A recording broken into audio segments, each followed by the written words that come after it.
Are you tired of being a slave to the clock? You always have so much to do, but never enough time to do it? Is your brain always so full? Hey, hang with me for a little bit and I will share with you tips on how to work smarter, how to accomplish more in less time, and how to start enjoying your work again. This is must-watch video at its best. Let's roll into it.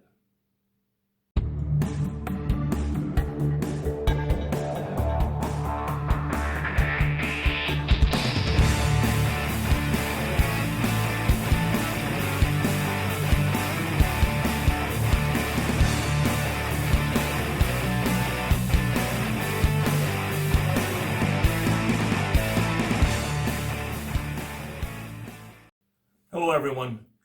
If we haven't already met, my name is Ron Bacchus of ronbacchus.com, where we specialize in changing lives for lives that are changing.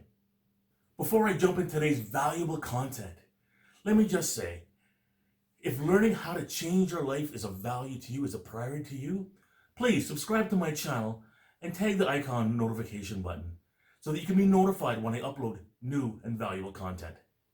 The techniques that I'm going to share with you today are proven. For over a decade, I've been using these same techniques with both organizations and individuals like yourself to increase levels of productivity while reducing the levels of energy input. That energy that you save, you can use for a myriad of things, for things that you enjoy, for spending time with family, with friends, for pursuing a passion. Time saving is huge today, and I'm going to show you just how to do it. The first essential tip, find your flow. Have you ever been so completely and utterly immersed in a task, oblivious to the outside world, and just solely focused on the here and the now? Maybe you've been doing something, maybe you've been doing a sport, or playing music, or creating an art project, and you're just oblivious to what's going on around you, and time passes you by. If your answer to this question is yes, well then you've experienced flow. Flow is a term often referenced in the realm of positive psychology. Without going into too much of the psychology rigmarole terminology, essentially it is the writing of the natural energy that is generated when you are doing something that you are drawn to, something that you're interested in. Identifying that which you enjoy and infusing that into any work, professional or personal, that you're doing is the first key essential step in working smarter. Let me ask you, in what activity or activities do you experience flow? Please, in the comments below, write down what activity does it for you. I'm very keen and interested in knowing. The next essential tip is action with intention. I often like to reference the movie Forrest Gump when I speak about action with intention. We all can remember the opening scene of that movie, where the feather is dancing whimsically amongst the breeze.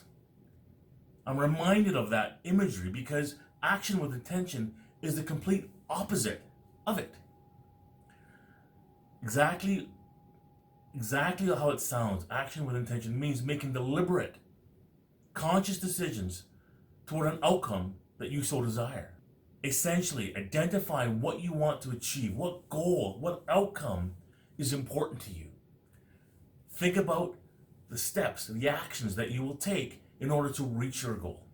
And then basically, action those steps consciously, deliberately. Minimize the amount of distraction while maximizing your laser-like focus on your desired outcome. Once you have the action steps, then what's next? Hey, just get to work.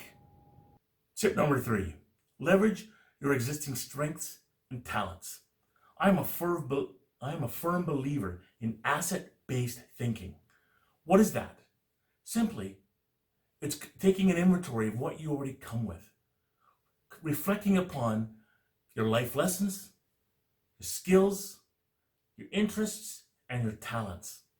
In all the years that I've been working, I often come across people who say, I don't have any of those things. But when we delve deeper, when we explore further, there is always something.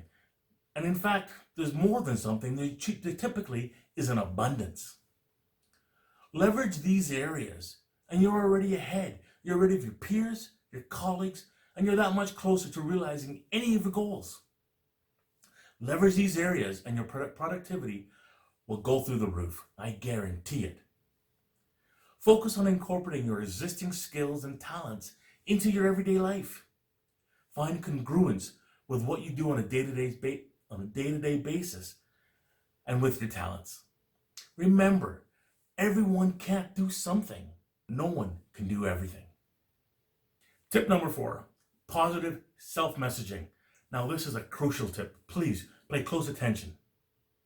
We all question our confidence from time to time. That is absolutely normal.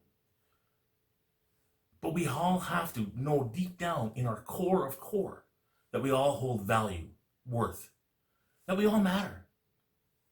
In order to thrive, we must change the self-defeating messages we often tell ourselves. How do you do that? Essentially, you have to slow things down.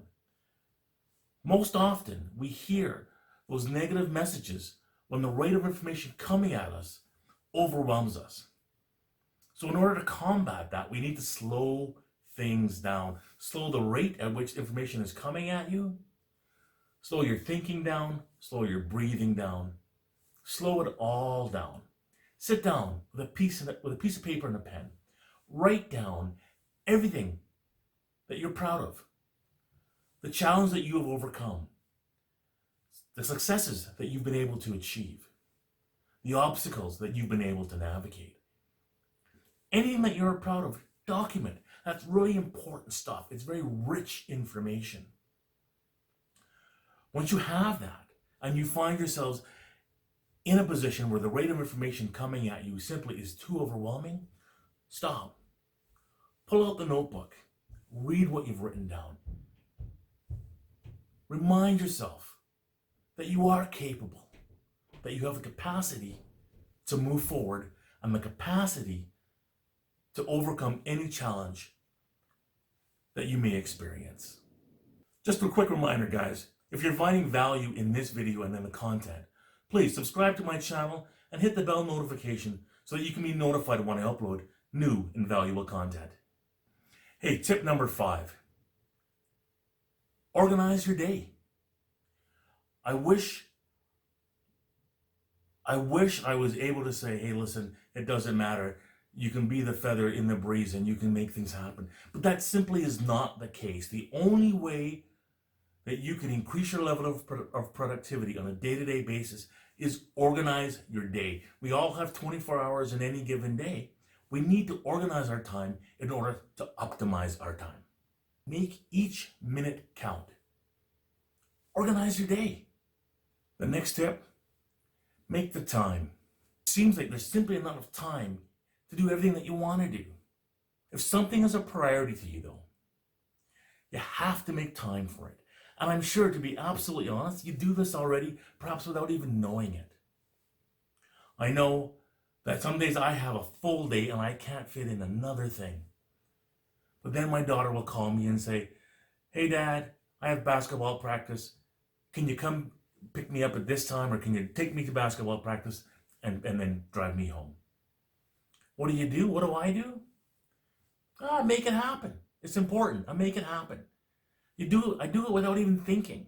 And another side of this coin is over my years, I've heard many people say, hey, listen, I'm going to do X, Y, and Z once I retire. Once my kids grow up and they don't need me anymore.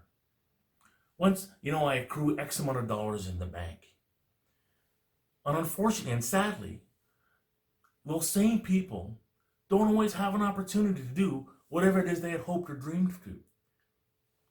For whatever reasons. Maybe the finances didn't happen. Maybe they're struggling still. Maybe in retirement, maybe they got sick and they weren't able to travel, or they weren't as mobile as they had hoped they would be. Maybe a spouse or a loved one passed away, or maybe even themselves passed away unexpectedly. I'm sure we've all heard those stories before. They're not novel, they're abundant. When it comes to doing anything, if it's important to you, if it's a priority for you, you have to make the time. Make the time. The last essential tip I have for you today, hey, look for solutions. The fact of the matter is that what you look for, you often will find. Just imagine, if you will, if I were to ask you, how many red cars did you see in the course of your day today? What would your response be? More likely than not, you wouldn't remember, or maybe you just take a stab at it, take a guess. If I were to say, hey, listen, tomorrow, meet me here at the same time and tell me how many red cars you saw in the course of your day, in that scenario, more likely than not, you'd be able to tell me exactly how many red cars you saw. Why? Because you were looking for them. If you look for solutions, you will undoubtedly find them. Conversely, if you look for problems, if you focus on your problems, well, then you'll see more problems. And really, who wants that? I will say that when you look for solutions and you train yourself to look for solutions, the more you do it, the more competent you become at it. And in the beginning, it may be a little bit challenging. It may not come to you as free-flowing as you would like. But with each day that you practice, the quicker and more competent you'll become at it. Just like everything else, just like any other activity. Put some effort and time into it. Look for solutions. So in the cards above, I'm going to put a very brief survey on the 7 techniques that I just shared with you. I'm very interested to know which one resonated most with you and which one you believe you can action. If you enjoyed this video, check out my blog over at ronbacchus.com/blog Work Smarter, Not Harder. Within that blog, I go into greater detail of the 7 tips, as well as I include some personal anecdotes that you might find interesting.